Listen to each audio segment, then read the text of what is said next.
നമസ്കാരം. തെക്കുവടക്കിലേക്ക് വീണ്ടും സ്വാഗതം. ഞാൻ VK ചെറിയാൻ, ഡൽഹിയിൽ നിന്നും എൻ്റെ സീനിയർ സുഹൃത്ത് ശ്രീ മാധവൻകുട്ടി കൊച്ചിയിൽ നിന്നും. ഞങ്ങൾ ഇന്ന് ചർച്ച ചെയ്യുന്നത് പുതിയ മന്ത്രിസഭ, VD സതീശൻ മുഖ്യമന്ത്രിയായ കേരളത്തിൻ്റെ പുതിയ മന്ത്രിസഭയുടെ റെപ്രസെൻറ്റേഷൻ. എല്ലാ മന്ത്രിസഭകളും റെപ്രസെൻറ്റ്സ് ദ പീപ്പിൾ. അതിനകത്ത് വേരിയസ് കമ്മ്യൂണിറ്റി ഉണ്ട്, റീജിയൻസ് ഉണ്ട്, ഡിസ്ട്രിക്ട്സ് ഉണ്ട്, അങ്ങനെ പല ഘടനകൾ വെച്ചാണ് അവർ ആൾക്കാരെ തിരഞ്ഞെടുക്കുന്നത്. അത് എങ്ങനെയാണ് എന്നുള്ള ഒരു ചിന്തയാണ് ഞങ്ങൾ ഇന്ന് പങ്കുവെക്കാൻ ആഗ്രഹിക്കുന്നത്. സർ, താങ്കളാണ് ഈ ഇന്നത്തെ മിക്ക MLA-മാരും അറിയാവുന്ന, അല്ലെങ്കിൽ നേരിട്ടറിയാവുന്നതോ അല്ലെങ്കിൽ അടുത്തറിയാവുന്നതോ അല്ലെങ്കിൽ ഫ്രണ്ട്സ് വഴി അറിയാവുന്ന ഒരു വ്യക്തിയാണ്, സീനിയർ മാധ്യമപ്രവർത്തകരാണ്. അതുകൊണ്ട് താങ്കൾ പറയുക, ഇതിനകത്ത് ഒരു സാമുദായിക അല്ലെങ്കിൽ പീപ്പിൾസ് റെപ്രസെന്റേഷൻ എങ്ങനെ വന്നിരിക്കുന്നു? സാമുദായികം എന്നുള്ളതിനേക്കാൾ നല്ലത് സാമൂഹികമായ പ്രാതിനിധ്യം. അത് എനിക്ക് വളരെ സന്തുലിതമായിട്ട് തോന്നി. അതായത് ബാലൻസ്ഡ്, വെൽ ബാലൻസ്ഡ്. അത് ഒരു കോൺഗ്രസ്, ഒരു ഐക്യമുന്നണി സർക്കാരും മുസ്ലിം ലീഗ് ഘടകകക്ഷിയായ മുസ്ലിം ലീഗ്, അവരുടെ പ്രതിനിധികൾ എല്ലാം മുസ്ലിങ്ങളായിരിക്കുന്ന ഒരവസ്ഥയിൽ, അതുപോലെ കേരള കോൺഗ്രസിന്റെ പ്രാതിനിധ്യം ക്രിസ്ത്യൻ മതവിശ്വാസികളിൽ ഉൾപ്പെടാനുള്ള സാധ്യതയുള്ളത് കൊണ്ട് കോൺഗ്രസിന്റെ മന്ത്രിമാരുടെ തെരഞ്ഞെടുപ്പ് വളരെ സൂക്ഷ്മവും വളരെ സന്തുലിതമാവുക എന്നുള്ളത് കേരളത്തിനെ സംബന്ധിച്ചിടത്തോളം വളരെ പ്രധാനപ്പെട്ടതാണ്. കാരണം ഞാൻ CPM നയിക്കുന്ന ഒരു മന്ത്രിസഭയോ LDF പോലെയുള്ള മന്ത്രിസഭയിൽ നിന്ന് വ്യത്യസ്തമായി കേരളത്തിലെ 2 പ്രമുഖ ന്യൂനപക്ഷങ്ങളുടെ പ്രതിനിധീകരിക്കുന്ന പാർട്ടികൾ ഉള്ളപ്പോൾ തികച്ചും അസന്തുലിതമാക്കാനുള്ള ഒരു സാധ്യത. എന്നാൽ കോൺഗ്രസ് ഒരു സെക്യുലർ പാർട്ടിയുമാണ്. അതിൽ ക്രിസ്ത്യൻസും മുസ്ലിംസും ഹിന്ദുസും എല്ലാം ഉണ്ട്. അപ്പൊ നമുക്ക് ആദ്യമേ റൂൾ ഔട്ട് ചെയ്യേണ്ടത് തങ്ങൾക്ക് വോട്ട് ചെയ്തവർ ഏത് വിഭാഗം എന്ന രീതിയിൽ മന്ത്രിസഭയെ ഉണ്ടാക്കുന്നത് തികച്ചും ജനാധിപത്യ വിരുദ്ധവും വളരെ വളരെ വളരെ മോശം പ്രവണതയാണ്. ആദ്യം സതീശൻ ചെയ്തിട്ടുള്ളത് അത് ഒഴിവാക്കി. ആരാണ് UDF-നെ വോട്ട് ചെയ്തവർക്ക് അതിന്റെ പ്രതിനിധികൾ ഉണ്ടാവുക എന്നുള്ളത് ഒരു പരിഗണനയെ ആയിരുന്നില്ല എന്ന് ഈ മന്ത്രിസഭയുടെ കോമ്പോസിഷനിൽ നിന്ന്, ഇതിന്റെ ഘടനയിൽ നിന്ന് നമുക്ക് പെട്ടെന്ന് മനസ്സിലാവും. അത് വളരെ ആഹ്ലാദകരമായ കാര്യമാണ്. പിന്നെ കോൺഗ്രസിനകത്ത് ഒരു അധിക മന്ത്രിയെ കിട്ടി എന്നുള്ളത് കോൺഗ്രസിന്റെ ചരിത്രത്തിൽ അതും വളരെ വളരെ പ്രധാനപ്പെട്ടതാണെന്ന് എനിക്ക് തോന്നുന്നു. കോൺഗ്രസിന്റെ മന്ത്രിമാരുടെ സാമുദായികം എന്നുള്ള വാക്ക് താങ്കൾ ഉപയോഗിക്കുന്നത് സാമൂഹികം എന്നുള്ള വാക്ക് ഉപയോഗിക്കുകയാണെങ്കിൽ അതിനു മുൻപ് സ്ത്രീകളുടെ പ്രാതിനിധ്യം സാമൂഹിക ഘടകമാണ്. 2 സ്ത്രീകൾക്ക് വരാൻ കഴിഞ്ഞു എന്നുള്ളത് നമ്മൾ പ്രത്യേകം ശ്രദ്ധിക്കേണ്ട ഒരു കാര്യമാണ്. അത് സാധ്യമാവുമോ എന്ന് പല സംശയങ്ങളും ഉണ്ടായിരുന്നു. വാസ്തവത്തിൽ ഡെപ്യൂട്ടി സ്പീക്കറുടെ പദവിക്ക് ക്യാബിനറ്റ് റാങ്ക് കൂടി ഉണ്ടെങ്കിൽ എനിക്ക് തോന്നുന്നത് കേരളത്തിൽ നിന്ന് ഒരു സ്ത്രീകൾക്ക് 3 പേരുടെ പ്രാതിനിധ്യം എന്നുള്ളത് മോശം കാര്യമല്ല. ഇതങ്ങനെയല്ല. അതുകൊണ്ട് അതിനൊരു പ്രത്യേക ഒരു ഒരു ഒരു പ്രയത്നം ശ്രമം നടത്തിക്കൊണ്ട് മാത്രമേ നമുക്ക് പിന്നോക്ക വിഭാഗങ്ങളിൽ പെട്ടിന്റെ മുഖ്യ കക്ഷിയായ ഈഴവ സമുദായത്തിന് പ്രാതിനിധ്യം കൊടുക്കാൻ കഴിയുകയുള്ളൂ. അതിന് ഒരു ശ്രമം സതീശൻ നടത്തിയിട്ടുണ്ടെന്ന് എനിക്ക് തോന്നുന്നു.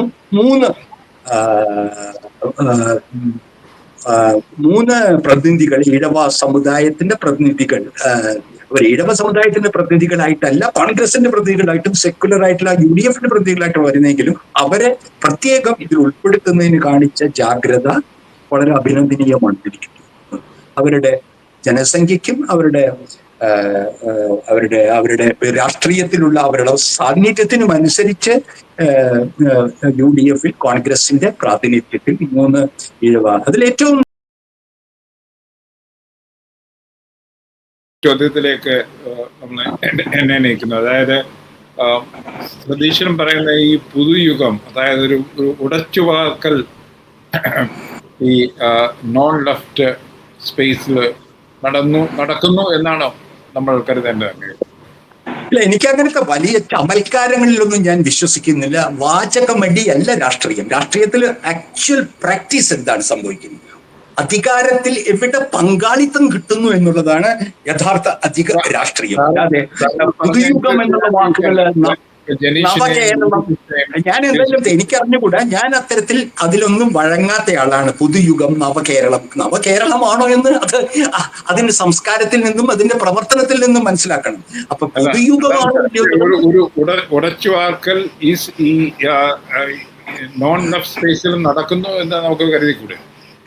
തീർച്ചയായിട്ടും UDF-ന്റെ ചരിത്രത്തിൽ അത് എനിക്ക് പറയാൻ പറ്റുള്ളൂ. UDF-ന്റെ ചരിത്രത്തിൽ അതിന്റെ ജനകീയ അടിത്തറയ്ക്ക് യോജിച്ച ഒരു മന്ത്രിസഭയാണ് ഉണ്ടായിട്ടുള്ളത്. അതിൽ ഒരു കാര്യം കൂടി പറയണം, അതെല്ലാം ശുഭകരമാണെന്ന് പറയാനല്ല. ഞാൻ പലതവണ താങ്കൾ സംസാരിച്ചപ്പോൾ ചോദിച്ചിട്ടുണ്ട്, ഇത് ചതിക്കുഴികൾ നിറഞ്ഞ ഒരു കോൺഗ്രസ്, ചതിക്കുഴികൾ, അത് എങ്ങനെ നാവിഗേറ്റ് ചെയ്യുമെന്നുള്ളതാണ് സതീശന്റെ ഏറ്റവും അതിന്റെ വിജയം. അത് ഞാനത് പറയാൻ ആഗ്രഹിക്കുന്നില്ല.